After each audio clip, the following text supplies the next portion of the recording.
Hi guys, Jono here again from Capital Edge. Today we're going to have a look at lender's mortgage insurance, or LMI, which to a lot of people is a dirty word. Now this is a bit of a follow-on from my last video about LVR, or loan to value ratio. Now LMI, I'll just explain how that works.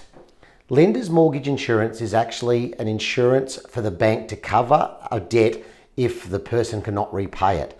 So 20% is the normal deposit on an investment property or buying your own home, and you don't need any lender's mortgage insurance. The bank is basically saying if we have a 20% deposit, they've got enough of a buffer that they don't need to have much risk in you not being able to pay the debt should they have to sell it from under you. Anything less than that requires lender's mortgage insurance, or LMI. Now, how is it charged? It's a sliding scale, which you'll see from here, that starts at 80%, and the charges for LMI aren't too severe until you get to about 90%, and then it skyrockets up to 100% loan. Now, with your loans, you may think 100% loan, that's impossible, but banks from time to time, and probably as long ago as 4 or 5 years, were doing 100% loans. At the moment, you can probably get an investment property with about a 90% loan and your own principal place of residence with a 95% loan. And in both of these examples, you're going to be required to pay lender's mortgage insurance. Now, as I said, at 90%, the fee is a lot less than, say, at 95%. It also changes depending on how much the purchase price is. So obviously, if you're buying $1 million home with a small deposit, your lender's mortgage insurance is going to be a lot higher than if you're paying $500,000 on an investment property with a 10% deposit. Now, one thing that people say is lender's mortgage insurance, they don't like it because it's a cost that they're paying and they see no real benefit of it.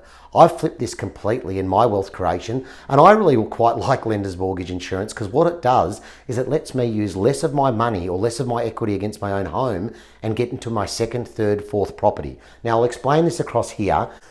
In this example, if we had $250,000 cash or available equity in your own home, obviously it's more likely we've got $250,000 equity than cash, but everyone is in a different circumstance.